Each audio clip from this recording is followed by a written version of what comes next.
ध्येयं सदा परिभवन्नमभीष्टदोहम्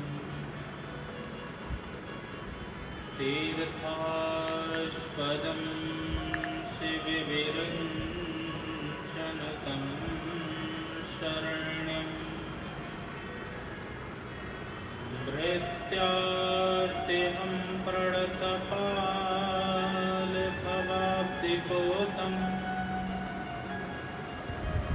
वन्दे महापुरुषते चरणारविन्दम्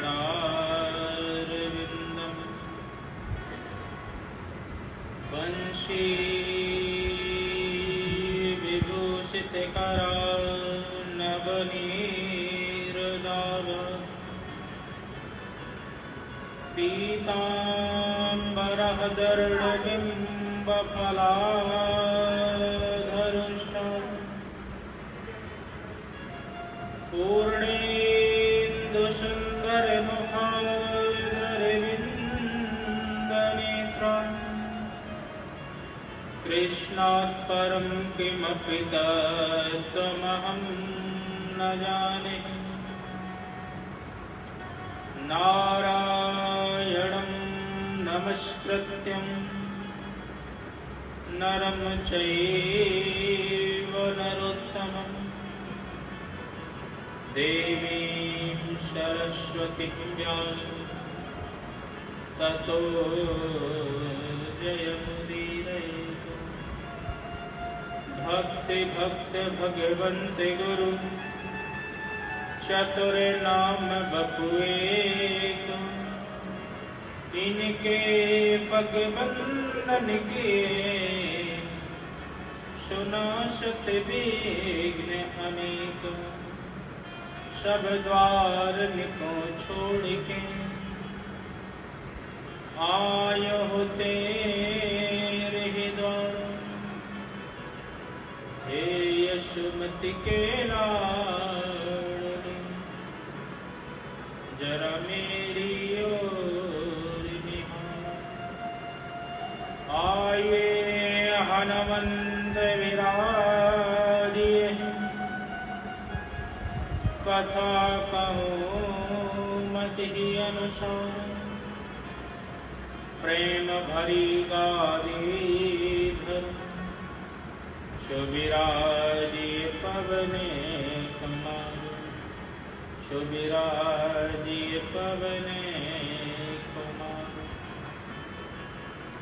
बोले कृष्ण कन्हैया लाल की जय बांके बिहारी लाल की जय श्रीमद्भागवत महापुराण की जय श्री वेदव्यास जी महाराज की जय रासरासेश्वरी श्री राधा रानी सरकार की जय पूज्य चरण स्वामी सद्गुरुदेव श्री गीतानंद जी महाराज की जय परम पूज्य स्वामी श्री अवशेषानंद जी महाराज की जय समस्त संत महापुरुषों की जय समस्त भक्त जनों की जय जय जय श्री राधे जय जय श्री राधे जय जय श्री राधे।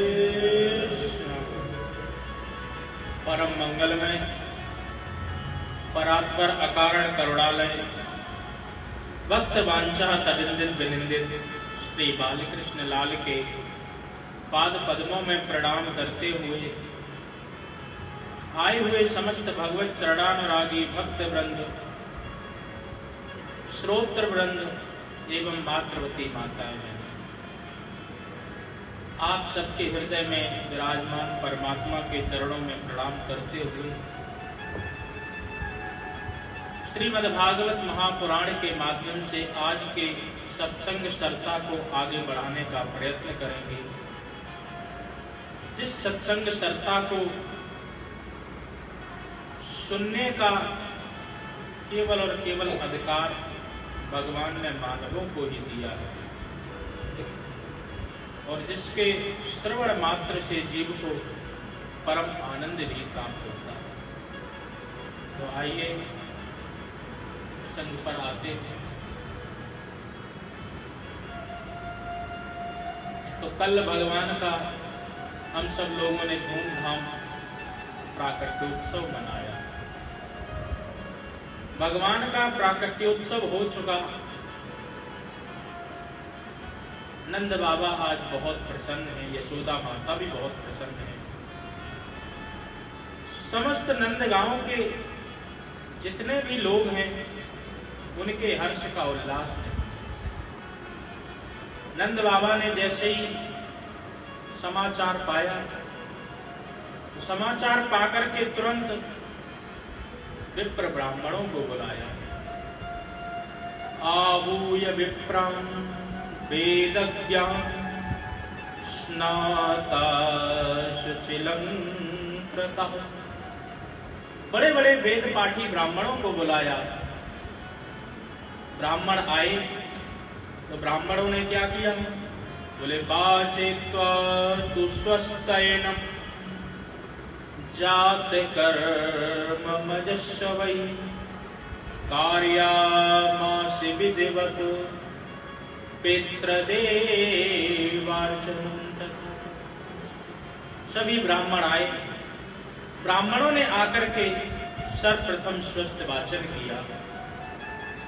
स्वस्थ वाचन करने के बाद में जात कर्म संस्कार की सभी विधियों को किया। उन विधियों में पितृ पूजन भी किया, देवाप्यार्चन भी किया। संतान उत्पन्न होती है पूर्वजों के आशीर्वाद से। तो जब भी घर में कोई संतान उत्पन्न हो तो अपने पूर्वजों का जरूर पूजन करना चाहिए। पहले पूर्वजों का पूजन करें, उसके बाद देवताओं का दिव्यार्चन करें। देव पितृ देवार्चनम तथा। पहले पितृ पूजन फिर देव पूजन। तो इस प्रकार से सभी ब्राह्मणों ने अच्छी तरह विधिवत पूजन की तैयारी की। और तैयारी करने के बाद में नंद बाबा से कहा कि आप बढ़िया तरीके से तैयार होकर के नहा धो कर के आ जाइए तो मैं जात कर्म संस्कार को निपटा दूं। नंद बाबा गए, यमुना मैया में स्नान किया। स्नान करने के बाद में बढ़िया धोती कुर्ता बगलबंदी पहन करके थापक हुआ चंदन पोत के माला वाला पहन के वहां आके बैठ गए। ब्राह्मण देवताओं ने मंत्र चालू किए और मंत्र पढ़ के बाबा से कहने लगे, बाबा मंत्र किया। मंत्र पढ़ करके बोले, बाबा अक्षताम समर्पयामि। तो बाबा तुरंत उठा करके शर्करा को चढ़ा दिए। अरे बाबा शर्करा ना है, अक्षत चावले चढ़ाने हैं। तो महाराज ब्राह्मण देवता गलती है कि कोई बात नहीं, अब मैं जो चावल ही चढ़ा दे रहा हूं। फिर ब्राह्मणों ने मंत्र पढ़ा। बोले जलम समर्पयामि। बाबा ने तुरंत उठा के दूध चढ़ा दिए। ब्राह्मण पूछे, बाबा मोए लगे तेरो मन जहां ना है। अरे ब्राह्मण देवता तो मैं क्या बताऊं, मेरो मन तो लाला में ही है। जब तक मैं लाला के मोड़े को ना देख लूंगा तब तक मेरे मन को कसु शांति ना मिलेगी। अच्छा बाबा कोई बात ना है, तो यहाँ पे बैठ के संकल्प दे दे और फिर हम सारी विधि अपने आप ही निपटा देंगे। तो आराम से अपने लाला के दर्शन कर जाके बाबा ने कि हाँ ये बात तो बड़ी बढ़िया कही ब्राह्मण देवताओं। तो संकल्प हुआ, बाबा ने संकल्प दिया। ब्राह्मणों ने जात कर्म संस्कार भी किए। तो दक्षिणा में नंद बाबा ने क्या दिया? बोले धेनूनां नियते प्रादात् विप्रेभ्यः समलंकृते तिलादीन सप्तरत्नौघा सात कुंभा बिंबरात्। धेनूनां नियते प्रादात्। बढ़िया बढ़िया सी अच्छी सी गायों को छांट करके लाया गया। और खाली ऐसे ही गाय नहीं दी, बोले विप्रेभ्यासमलंकृते, सोने चांदी के आभूषणों से और बढ़िया कपड़े से उनका श्रृंगार किया गया, आभूषणों से अलंकृत किया और अलंकृत करने के बाद ब्राह्मणों को दिया। तुरंत 2 लाख गायों का उसी समय पर दान कर दिया। खाली गाय दान ही नहीं की, तिलालीन सप्त रत्नौगा, 3 अन्न पर्वत दान किए। अन्न पर्वत दान का मतलब होता है कि अन्न की एक इतनी ऊंची ढेरी लगा दी जाए कि इधर वाला व्यक्ति दूसरे साइड वाले को ना देख पाए, उसको कहते हैं अन्न पर्वत दान। तो ऐसे बड़े बड़े 3 अन्न पर्वत दान भी किए आज नंद बाबा ने। नंद बाबा बड़े प्रसन्न, जितने भी सूत मांगत बंदी थे, जितने भी आए, जो मांगे आज वही लुटा रहे हैं। और लक्ष्मी माता की भी ऐसी कृपा कि जितना लुटा रहे हैं उतना भंडार में बढ़ता जा रहा है। सुखदेव जी कहते हैं, राजन, मानो साक्षात लक्ष्मी माता ही आज नंद बाबा के कोष में विराजमान हो गई है। रमा क्रीडन गुण नृपा, साक्षात लक्ष्मी माता ही आकर के उस भंडार में बैठ गई, तो किसी भी प्रकार से कोई कमी नहीं आने देगी। जब इस प्रकार से नंद बाबा की उदारता देखी तो नंद बाबा तो खूब प्रसन्न, आनंद से नाच रहे, गा रहे।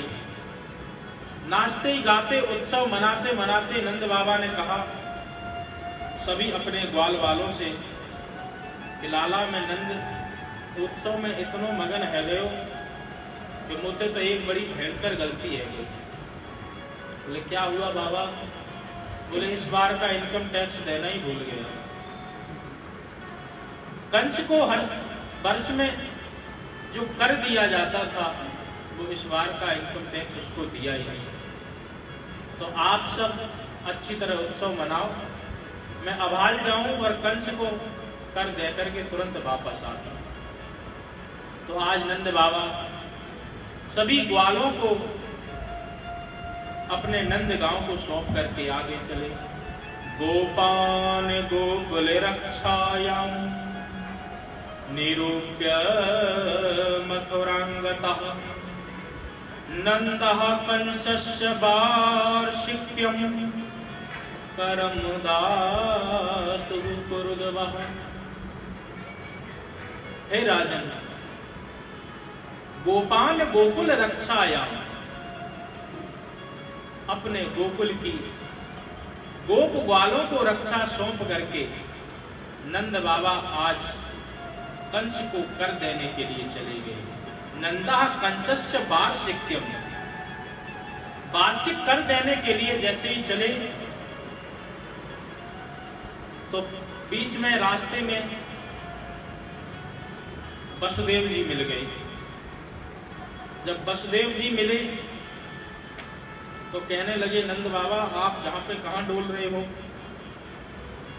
अरे भैया कछु ना है, मैं तो कंस को कर देवे आयो। वसुदेव कहने लगे, मुझे पता चली कि जब बुढ़ापे में तुम्हारे लाला भयो और तुमने कोई सूचना ना दी। अरे सब तुम्हें सबन को आशीर्वाद है, लेकिन मैं सोच तो रहे हो कि तुम्हारे जब दुष्ट कंस ने 6 पुत्रों को मार दिया, 8 पुत्रों को ही मार दिया। और जामे अगर हम अपने पुत्र की खुशी के बारे में तुम्हें बताएं तो बहुत अच्छो ना लगे। अहो ते देवकी ही पुत्रा कंसेन बहवः हतः एक विष्ट विरजः कन्या सापि दिवांशयः गता। तुम्हारे 7 पुत्र और एक अष्टम कन्या का भी वध कर दिया, मुझे बिल्कुल अच्छा नहीं लगा। और सच्चा मित्र वही है जो दुख की अपने मित्र के दुख को अपना ही दुख समझे, अपना ही दुख समझ करके उसके दुख में पूरी सहानुभूति दे। जे न मित्र दुख हो ये दुखारी, तिनहि बिलोकत पातक भारी। और जो मित्र के दुख में दुखी नहीं होता है उन्हें भयंकर पाप लगता है, पाप नहीं होता है। इसलिए मित्र के दुख में व्यक्ति को जरूर दुखी होना चाहिए। इस प्रकार से बात ही कर रहे थे तो तभी उधर से कंस ने अपनी बहन को भेज दिया। कंसेन प्रहता घोरम पूतना बालघातिनी, शिशुंछार निष्क्रंति पुरग्राम ब्रजादिषु। अनेकानेक गांवों में बालकों की हत्या करती हुई पूतना आज नंदगांव में प्रवेश कर रही है। उधर वसुदेव ने कहा कि नंद बाबा, मैंने अपनी ज्योतिष से देख लिया कि तुम्हारे नंदगांव में कोई न कोई अनहोनी होने वाली है, तो इसलिए तुम यहां से जल्दी पहुंचो नंदगांव और अपने लाला की रक्षा करो। जे सोचते ही नंद बाबा तो तुरंत माला सटकावे लग गए, नारायण मेरे लाला की रक्षा करियो। इस प्रकार से माला जपते जपते मथुरा से गोकुल की ओर, नंदगांव की ओर लौटने जैसे ही लगे। और इधर पूतना ने बहुत सुंदर रूप बनाया और रूप बना करके विचार करने लगी। उसने जैसे ही आवाज सुनी, नंद घर आनंद भयो जय कन्हैया लाल की, विचार करने लगी। काऊ के घर पूत भयो और मेरो नाम ही है पूतना। पूतान नयति सा पूतना, जो पूत को जीवित ही न रहने दे उसका नाम पूतना है। तो काऊ के घर वह पूत भयो और मेरो काम ही पूत मैटवे को है। तो बढ़िया सा रूप बनायो और देखो कछु गोपियां जसोदा मैया को बधाई देने को जा रही थी। तो बाई में यानी बढ़िया स्वरूप बना करके विनय की मंडली में जो शामिल है गई और धीरे धीरे विनय के साथ जावे लग गई। यशोदा मैया को देख करके बड़ी लंबी करी, भैया मैया राम राम, मुझे पता चलो कि जब बुढ़ापे में तेरे लाला भयो तो मुंह पे तो रुको ना गयो, मैं तुरंत तेरे लाला को बधाई दे भी आ गई। अब मैया देखे ये कौन है और इतनी अच्छी बात कर रही। अरे मैया तू कहा मुंह फाड़ के मुझे देख रही है? अरे तू पहले लाला के दर्शन करा। अरे हाँ हाँ कोई होगी, क्योंकि यशोदा मैया का स्वभाव ही है, वो सबको यश प्रदान करती है। यशम ददाति स यशोदा, जो सबको यश प्रदान करे उसी का नाम यशोदा। तो उन्होंने सोचा कि मैंने कहीं पूछ दिया बहन तू कहाँ से आई कैसे आई तो कम जाए बुरो न लग जाए। जाके ताई यशोदा मैया ने कछु न पूछो और कहवे लग गई, अरे बहन तुम्हें सबन को आशीर्वाद है कि जब बुढ़ापे में लाला भयो तो लाला वह पालने में पड़ो है तो जाके तो बधाई दे आ भाई, बाकी बाद में बैठ के आराम से बात करूंगी। पूतना ने देखा दूर से ही पालने में भगवान आराम से पड़े लेटे हुए थे। भगवान ने भी तिरछी निगाह से पूतना को देखा और जैसे ही पूतना को देखा तो देखते ही भगवान ने अपनी आंखें बंद कर ली। अब भगवान ने आंखें क्यों बंद की, इस पर संतों ने बड़े अद्भुत विचार किए। एक संत कहने लगे कि भगवान विचार कर रहे हैं कि हमारा तो जन्म ही हुआ है परित्राणाय साधु नाम, विनाशाय च दुष्कृताम, दुष्टों का नाश करने के लिए हमारा जन्म हुआ है। और मुझे लग रहा है कि पूतना से ही शुरुआत करनी पड़ेगी। बोले आंख बंद करके मंगलाचरण करने लगे। भगवान आंख बंद करके मंगलाचरण को करने के लिए आरंभ कर दिए। दूसरे संत कहते हैं कि नहीं नहीं, भगवान ने सोचा कि हम ब्रज में माखन मिश्री खाने के लिए आए हैं। और मौसी जी वो जहर पिवावे की ताई आ गई, और जहर पीवे को तो अभ्यास मेरे भोले बाबा को है, मेरो तो है ना। तो मानो आंख बंद करके भोले बाबा का आह्वान करने लगे हों कि हे भोले बाबा आओ और आकर के इस विष का पान करो। अथवा भगवान ने ये सोचा हो कि अभी तक मैंने बड़ी बड़ी तपस्विनी दिव्य माताओं का दुग्ध पान किया है, कौशल्या माता, देवकी माता, यशोदा माता आदि का बड़ी बड़ी दिव्य माताओं का दुग्ध पान किया है, और ये पूतना दुष्ट स्त्री है, दुग्ध पिवाने के लिए आई है और बिना पिवाए मानेगी नहीं, और जहर भी लगा करके आई है। तो जैसे छोटे बच्चों को नहीं कोई कड़वी दवा खिलाता है तो कहता है तुरंत आंख बंद करके खा ले, तो भगवान सोचे कि अब दूध तो पीना ही पड़ेगा, पिवाई मानेगी नहीं, तो जैसा तैसा है आंख बंद करके पी ही ली। अथवा भगवान ने सोचा कि मेरे द्वारा इसका संहार होगा, मेरे द्वारा जब ये मारी जाएगी तो इसको किसी न किसी लोक में तो भेजा ही जाएगा। भगवान के जो नेत्र हैं, एक चंद्र लोक है तो एक सूर्य लोक है। मानो भगवान के दोनों नेत्र चंद्र लोक और सूर्य लोक ने अपनी आंख बंद करके कह दिया हो कि मैं तो इस पापनी को अपने लोक में आने ही नहीं दूंगी, तो अपने दरवाजे ही बंद कर लिए हैं। इसलिए भगवान ने अपने नेत्र बंद कर लिए। अथवा भगवान ने सोचा कि मैं हूं मायापति और ये माया का रूप लेकर के मेरे सामने बैठी हुई है, मैंने अगर नेत्र खोल दिए तो इसकी सारी माया खत्म हो जाएगी और भयंकर विकराल रूप इसका सबको दिख जाएगा, तो सारा प्रोग्राम बना बनाया यहीं धरा रह जाएगा। तो इस प्रकार से भगवान ने अपने नेत्र बंद कर लिए, खोले नहीं। अथवा भगवान ने सोचा कि जो दृष्टि का पात्र ना हो उस पर अपनी दृष्टि नहीं डालनी चाहिए। कुपात्र पर दृष्टि डालने से भी दृष्टि को दोष लग जाता है। इसलिए भगवान ने कहा कि आंख बंद करना ही अच्छा है, तो इसलिए आंख बंद कर ली।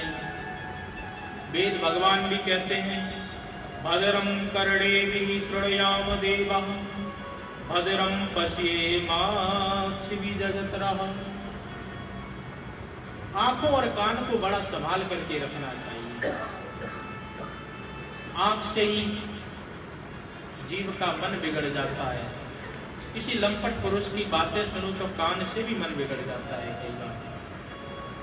तो इसलिए भगवान कहना चाहते हैं कि जो पात्र में अधिकारी ना हो तो ऐसे व्यक्ति पर कभी भी अपनी नेत्र ज्योति नहीं डालनी चाहिए, दृष्टि नहीं डालनी चाहिए। इसलिए भगवान ने आंखें बंद कर ली। अथवा भगवान ने सोचा कि रामा अवतार में एक सुंदरी आई थी हमारे पास में, बड़ा अच्छा रूप बना करके, रुचिर रूप प्रभु पहि धर आई, बोली वचन बहुत मुस्काई। शूर्पणखा इतना सुंदर रूप रख करके आई थी। तो उस समय तो हमारी किशोरी जी सीता माता साथ में विराजमान थी, तो उनको देख करके मैंने काम चला लिया था, लेकिन उस पर दृष्टि नहीं डाली। बात तो की शूर्पणखा से, परंतु उसकी तरफ देखा भी नहीं। सीतहि चितै कही प्रभु बाता, अयहि कुमार मोर लघु भ्राता। बोले बोले सीता जी से नजर रखी है, मिला रहे हैं और बात सुबनखा जी से कर रहे हैं, क्योंकि वो भी भगवान के दृष्टि पात्र की योग्य नहीं है। और भगवान कैसे हैं? बोले रामचंद्र वरांदारान चक्षुषा ना विपश्यति, वो पर स्त्री पर कभी निगाह डालते ही नहीं, ऐसे मर्यादा पुरुषोत्तम राम। तो भगवान ने ये सब विचार करके आंखें बंद कर ली हैं। अब ये तो भगवान ही जानते हैं कि उन्होंने क्यों आंखें बंद की, लेकिन संत जनों ने अनेक ऐसे कई भाव दिए कि पूतना को देख करके भगवान ने आंखें क्यों बंद की। कुल मिलाकर के भगवान ने अपने नेत्र बंद कर लिए। जब पूतना ने देखा, देख करके समझ गई ये बच्चा सो रहा है और आगे बढ़ी। आगे बढ़कर के तुरंत भगवान को उठाया, परंतु भगवान के नेत्र अभी भी बंद थे। विविध्यतां बालकरात्रग्रहं चराचरात्म शनिलक्षणेन। भगवान के नेत्र बंद ही थे। पूतना ने उठाया और उठा करके अपने जहरीले स्तनों को भगवान के मुखार बनने में प्रवेशित कर दिया। भगवान ने धीरे धीरे करके पहले विष का पान किया, फिर दुग्ध का पान किया, और दुग्ध के पान करने के साथ ही साथ पूतना के प्राणों का भी प्राण पान करने लगे। जैसे ही पूतना के प्राणों का पान करने लगे तो पूतना को बड़ी वेदना हुई और बहुत जोर से चिल्लाई, गाढ़ं कराभ्यं भगवान प्रविद्यताम् ततः प्राणैः समरोषवन्विवत्। बहुत जोर से चिल्लाई, हा मुंच मुंच प्रलया प्रभाषणी, मुझे छोड़ दे, मुझे छोड़ दे। भगवान ने कहा बस यही काम नहीं आता है, पहले तो हम किसी को पकड़ते नहीं है, और जब एक बार पकड़ लिया तो फिर वो हमारे हाथ से छूट ही नहीं सकता है। तो बहुत जोर से भगवान ने उसके प्राणों को खींचा, और जैसे ही उसके प्राणांत हुए तो तुरंत अपना विकराल रूप धारण करके मथुरा की ओर दौड़ने की प्रयास किया। तो वहीं मथुरा और गोकुल के मार्ग में आकर के पूरे अपने वेग के साथ में शरीर को वहीं पर पटक दिया। भगवान भी उसके स्तनों पर पान करते ही उसके ऊपर बैठे हुए हैं। बोल पूतना मर्दन भगवान। भगवान ने पूतना को मार दिया। पूतना का बड़ा विकराल शरीर, 6 कोष का उसका शरीर है। पतमानो देहस्त्रं त्रिशगभ्यूतन्द्रमां चूड़यहमास राजेन्द्रं महासदासीतवाद्भुतम्। बोले त्रिगभ्यूति, 2 कोष की 1 गभ्यूति होती है। ऐसे ही 3 कोष तक उसका शरीर बिखरा पड़ा रहा। इधर नंद बाबा मथुरा से जैसे ही नंदगांव की तरफ आए, सारा समाचार सुना देखा। तब तक एक बालक गया, जाकर के तुरंत घर से नसैनी लेकर के आया। नसैनी लगाई, लगा करके लाला को ऊपर से उतारा, उतार करके यशोदा मैया को दिया।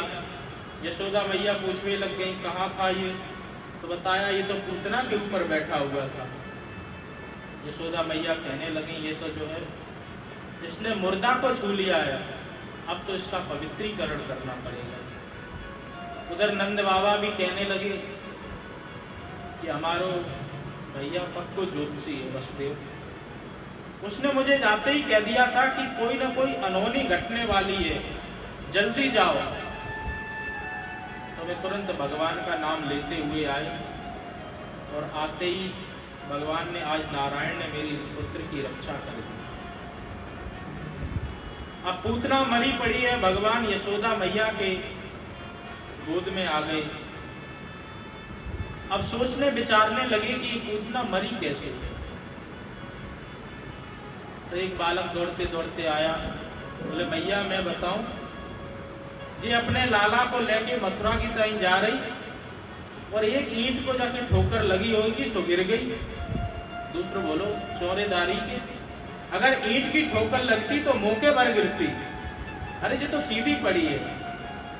अब जे कोई ना विचार कर सके कि ये कल को पैदा भयो छोरा जाने मारी होगी, ये तो कोई ना सोच सके। अरे नंद बाबा कहने लगे, अरे ये सब मेरे भजन को चमत्कार है, मैंने भगवान से भजन करी, नारायण मेरे छोरा को बचाइयो, तो भगवान ने एक ऐसो धमुकरा धर दियो कि भाई मैं पूतना मर गया। ये तो सब मेरे भजन को ही चमत्कार है। सब बच्चे कहने लगे हाँ बाबा, अब मुझे पता चली जे तेरे भजन से ही पूतना मरी है। इस प्रकार से भगवान ने आज पूतना का वध कर दिया। अब मैया ने देखा कि लाला ने तो मुर्दा छू लिया है, तो इसको पवित्र करना चाहिए। और पवित्र करने के लिए क्या करें, पंचगव्य बनाया जाए। पंचगव्य में ये चमत्कार होता है, कैसा भी दोष हो पंचगव्य उस दोष को भस्म करने की सामर्थ्य रखता है। गौमूत्रेण स्नः पीत्वा पुनर्गोरजसार्वतम। गौमूत्र बनाया गया, पंचगव्य बना करके भगवान का स्नान कराने लगे। दूध दही घी गौमूत्र और गोबर मिलाकर के पंचगव्य बनता है। और पंचगव्य से जब स्नान कराते हैं तो मंत्र बोलते हैं, यस्तु गस्तिगतं पापम देहे तिष्ठति मामके, प्रश्नः आत्मन च हव्यं च देहाद्यग्नित्रवेन्धनं, देहाद्यग्नित्रवेन्धनं। जिस प्रकार से आग ईंधन को भस्म कर देती है, उसी प्रकार से ये पंचगव्य जीव के समस्त पाप ताप संताप को भस्म कर देता है। किसी प्रकार का कोई पाप हो जाए, जैसे अभी कुछ दिन पहले खबर आई थी कि बालाजी का जो कितना बड़ा मंदिर है, उसके लड्डुओं आदि में मिलावट हो गई थी। चर्बी आदि की मिलावट उनके लड्डुओं में बताई गई थी मीडिया के द्वारा। तो इस प्रकार का यदि कोई किसी प्रकार का पाप हो जाए, बोले पंचगव्य के माध्यम से इस पाप का प्रायश्चित किया जा सकता है। तो आज लाला को पंचगव्य से स्नान कराया गया। गाय की पूंछ को पकड़ करके यशोदा मैया उसकी नजर भी उतार रही है।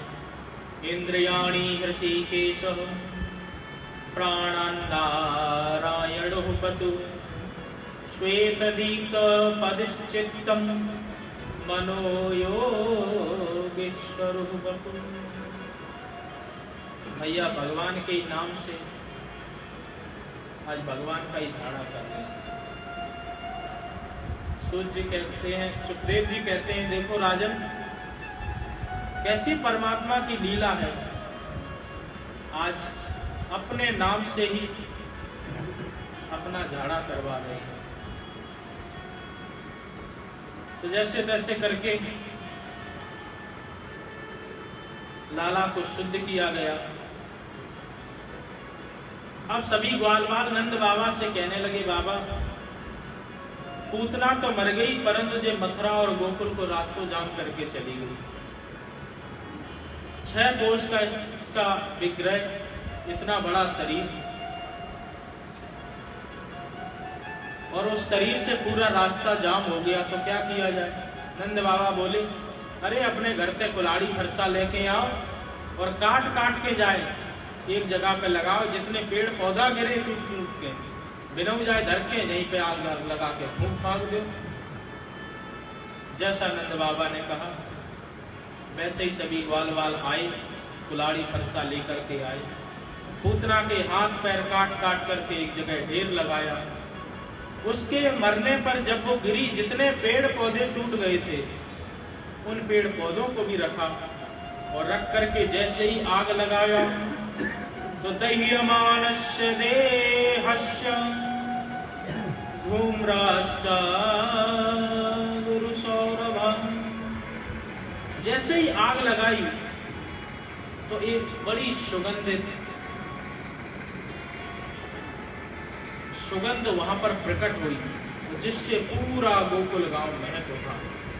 मानो लाखों अगरबत्ती एक जगह पर जला दी हो, उनकी जितनी सुगंध होती, ऐसी सुगंध उस पूतना के शरीर से प्रकट हुई, और प्रकट होकर के पूरे मथुरा मंडल को, पूरे गोकुल को सुगंधित कर दिया। परीक्षित जी चौथे महाराज, पापनी थी, इसके शरीर से इतनी अच्छी सुगंध कैसे आ गई? तो कहने लगे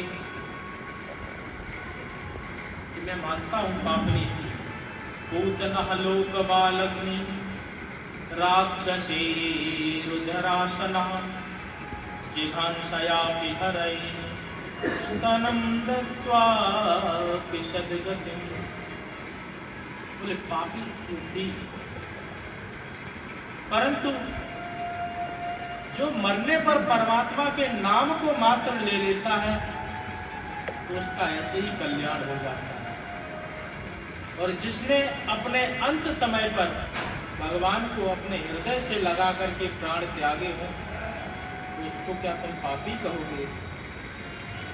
भगवान ने तो इस पर ऐसी कृपा की, और कृपा करके इसको सद्गति प्रदान कर दी।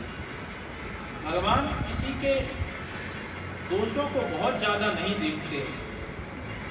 भगवान ने विचार किया ये जैसी भी है, परंतु मेरी मौसी है। मौसी का मतलब ये माँ जैसी है।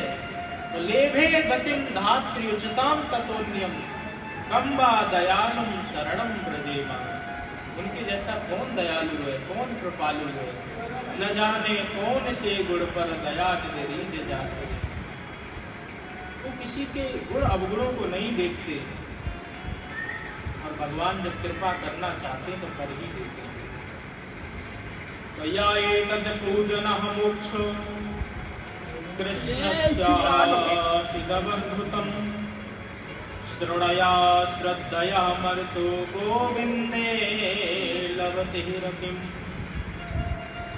श्री सुखदेव जी महाराज कहते हैं कि ये जो पूतना वध का प्रसंग है, जो भी इसको अच्छी तरह कहता या सुनता है, उसकी जरूर भगवान के पाद पद्मों में रति होती है, और परम आनंद भी प्राप्त होता है। भगवान के चरणों में उसका मन धीरे धीरे लगने लगता है। इस प्रकार से भगवान ने आज पूतना वध की लीला की। एक दिन मैया यशोदा ने देखा कि भगवान को पालने में लिटा दिया। लिटाते हुए दूर से यशोदा ने देखा कि भगवान ने करवट बदल दी। तो मैया तो कोई ना कोई उत्सव मनाने का बहाना ही ढूंढती रहती थी। तो मैया ने कहा कि हम तो करवट बदलने का भी उत्सव करेंगे। तो तुरंत मैया ने नाई बुलाया। नाई से पूरे नगर में दुहाई लगवा दी, और सभी सखियां आकर के बधाई देने के लिए आई। खूब नाच गाना करने के मन से जैसे ही यशोदा मैया के पास आई और कहने लगी मैया बधाई हो, मैया ने कही बिल्कुल चुप हो जाओ, अभी मैंने लाला को सुलायो है तो तुम्हारे शोर शराबत जग जाएगा। अरे मैया तू भी कैसी बात करे, मैं तेरे मोड़ो देखने को आऊँ? अरे मैं जब नाच गाना करके आई हूँ, बधाई देके आई हूँ, तो मैं तो बधाई देके ही तो जाऊंगी। अच्छा अच्छा कोई बात नहीं बहन, गुस्सा मत हो, मैं अभी इंतजाम कर लूँ। तो तुरंत लाला का जो पालना था, मैया ने गाड़ी के नीचे उसको टांग दिया। जितने माट मटका थे सब गाड़ी के ऊपर रख दिए, और रख करके खूब नाच गाना बजाना होने लगा।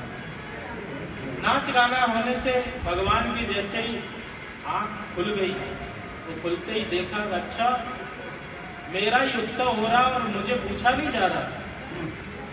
तो अब क्या करना चाहिए? बोले चलो अंदर। चले कैसे? अब चलना आता हो तब तो चले। बोले बच्चों का सबसे बड़ा बल यही होता है, बालानां रोदनम बलम। बच्चों को कुछ चाहिए हो तो तुरंत रोने लगते हैं। भगवान खूब रोई। अब रोना तो तब सुनाई दे जब कोई आसपास में हो। सब ढोल मजीरा सब बज रहे हैं, कहीं सुनाई कुछ नहीं दे रहा। भगवान को क्रोध आया और देखा तब तक कंस ने सप्तासुर को भी भेज दिया। तो सप्तासुर को देख करके भगवान ने जोर से लात मारी तो तुरंत गाड़ी पलट गई। भगवान गाड़ी के नीचे हो गई। जितने माट मटका रखे थे सब धमाधम करके सब फूट गए। अब जैसे ही मटका फूटने की आवाज आई तो सारी बधाई एकदम सन्नाटे में बदल गई। तुरंत एक ग्वाला आया, आकर के लाला को बढ़िया से नीचे से निकाल करके यशोदा मैया को दिया। कहा लाला तो सुरक्षित है, परंतु न आंधी आई न तूफान आया, ये गाड़ी कैसे पलट गई? यही विचार करने लगे कि ये गाड़ी पलटी तो पलटी कैसे। तब तक एक छोटा सा बच्चा दौड़ते हुए आया और आकर के कहने लगा मैया मैं बताऊं, आपका लाला बहुत जोर से रो रहा था, मैं सोचा कि जब उठा के आपके पास लेके आ जाऊं। तब तक मैंने देखी कि जाने गाड़ी में इतनी जोर से लात मारी कि जब गाड़ी पलट गई जाके। मैया बोली चौरेदारी है, तू भांग खा के आयो? अरे मेरे कल पैदा भयो लाला, इतनी तेजी से कैसे लात मार सके? चल तो यहाँ से भाग जा। उसको भगा दिया। आसपास खड़े हुए सभी कहने लगे नाते श्रद्धा तरे गोपा बालकासित मित्रता। ये बालकों की बात है, बच्चों की बात पर क्या भरोसा करना। ये तो बाल भाषित है, बच्चे तो हंसी मजाक करते ही रहते हैं। तो इस प्रकार से आज भगवान ने सप्तासुर का भी उद्धार किया। एक दिन भगवान ने देखा कि कंस मामा ने पूरन खटोला तृणावत भेज दिया और यशोदा मैया लेकर के बैठी हुई थी लाला को। तो भगवान सोचने लगे कि मैया हमको छोड़े तो हम इसके कंधे पर बैठ करके पूरा ब्रजमंडल देख लें, आगे चल करके हमको चोर लीला भी करनी है तो गोपी ग्वालों के घर भी देख लें इसी बहाने। परंतु मैया दुग्धपान करा रही, गोद से कैसे उतारे। तो भगवान ने धीरे धीरे अपना वजन बढ़ाना शुरू किया।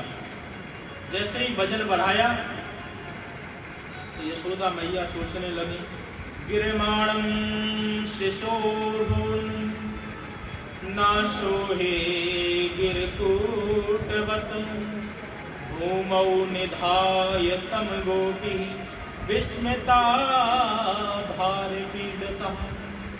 मैया ने सोचा इसका वजन कैसे बढ़ता जा रहा है, इतना भारी हो गया कि तुरंत उनको उतार करके जमीन पर रखना पड़ा।